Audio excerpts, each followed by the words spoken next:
Wake up the whole world. Now is the high time to awake out of sleep. Today I'm going to show you the seed of the new world order and also the mark of the beast that they already have. All they have to do is enforcing their law. The whole thing is tied with religion. That's why Revelation chapter 13 verse 17, the Bible says no one can buy or sell. Notice. It's a great honor for me. Thank you so much. Friends, I'm going to give you a little history and then I will tell you the power behind the scene, the New World Order. Constantine was the one who united the church and stayed together. Notice, during Dark Ages, pagan Rome, when he marched them to Tiber River, they said they was baptized. So when they came to the church, they was idol statue worshippers. So when they brought their statues in Roman Catholic Church, they start naming them Christian name, Jupiter and all this thing. They call them Peter and Rosary and all this paganism that they brought to Roman Catholic Church. And some of the Christians they don't like, so they protest against. That's why they call them Protestants or Protestant. So they set up their Jesuit order during 1500. The reason they set their Jesuit order is to destroy the Christians that they protest against their paganism. They also infiltrate the state to control the whole world. The Jesuits, they created Masons, and now they got Skull and Bones, Illuminatis, all them secret societies, friends.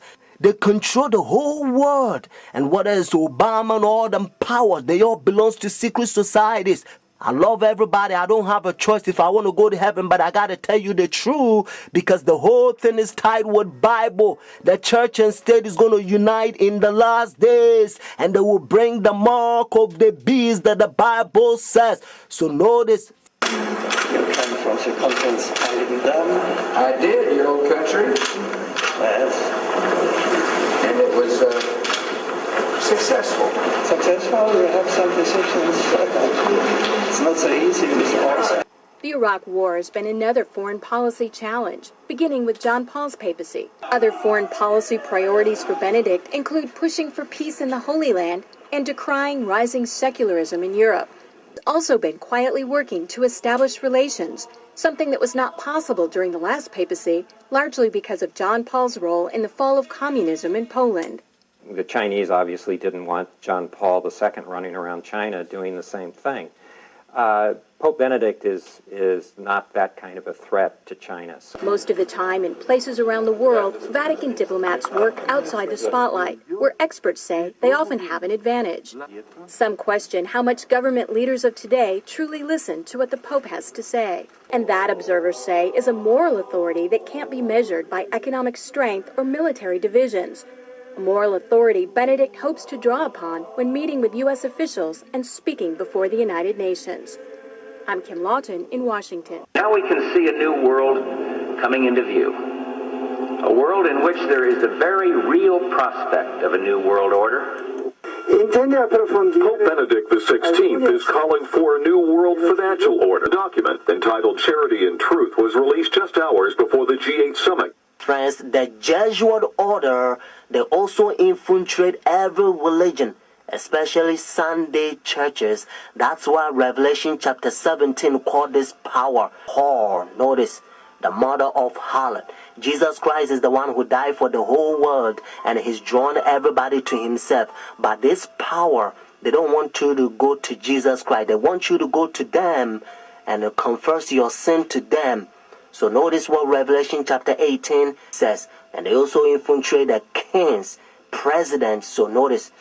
And he cried mightily with a strong voice, saying, Babylon the great is fallen and is fallen, and is become the habitation of devils, and the hole of every foul spirit, and the cage of every unclean and hateful bird. For all nations have drunk of the wine of her fornications. And notice, and the kings of the earth have committed fornication with her. Friends, now I'm going to tell you their mark. Notice this power, the mark of the beast.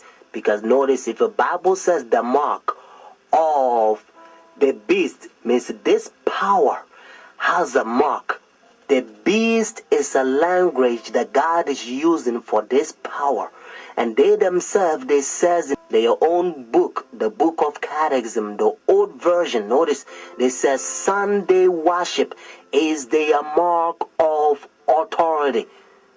The new version, they don't use the word authority, but at least, thank God, they still admit it. Even the new version of Catechism, they still says they changed the Sabbath from Saturday to Sunday. Friends, the mark of the beast is not worldly speculations that sometimes you hear. Some people says, well, it's computer chip, but unfortunately you don't find in the Bible. And some people says, it's 666. But according to Revelation 13 verse 18, actually 666 help you to find the beast. What I mean is to identify the beast. But the Bible says the mark. The reason why I repeat and I kind of stretch it because I don't want you to miss it. It's a deception. Notice the mark of the beast. It's clear. It means the power, the beast has a mark. Constantine changed the Sabbath from Saturday to Sunday. But unfortunately, Sunday churches, they adopt sun worship day for so many years. They don't want to get rid of it. But actually, it's a pagan sun worship day, Sunday worship. Look, even the spellings, you'll find out. Matter of fact, if you look at your calendar, Sunday is always begin as the first day of the week. Unfortunately, they will skip, and some people, they don't know, they will count Monday as the first day of the week, because according to Revelation chapter 12 verse 9, the devil will deceive the whole world. So it's a deception. So a lot of people, the devil, he's in the process blinding the people, including the Christendom.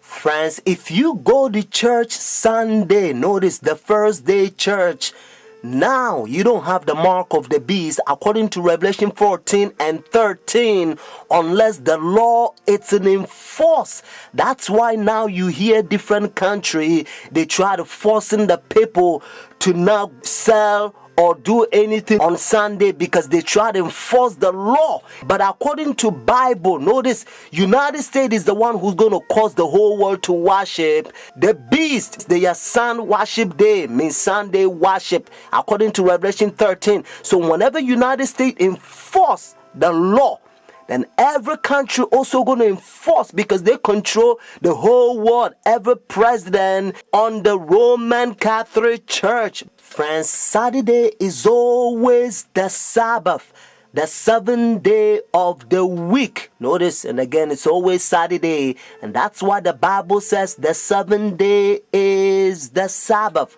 Jewish nation, even though I'm not Jewish, they still keep the Sabbath Saturday. And also encyclopedia, you will find it even different language. If you speak Spanish, Sábado means Saturday. You can also find in the Bible, according to Genesis chapter 2, verse 2 to 3, you're going to find out that God created heaven and the earth 6 days, and the seventh day he rested, and that seventh day, it's Saturday. And then Jesus Christ, remember, when Adam and Eve they sinned, Jesus Christ came to redeem our soul, and he finished his work 6 days, Friday afternoon. Remember, that's why they call it Easter Friday or Good Friday. It says it is finished Friday, and then he rested Saturday, just like he rested Genesis chapter 2 verses 1 to 3. And Sunday, the early day in the morning, you will find in the book of Luke chapter 24 verses 1 to 3.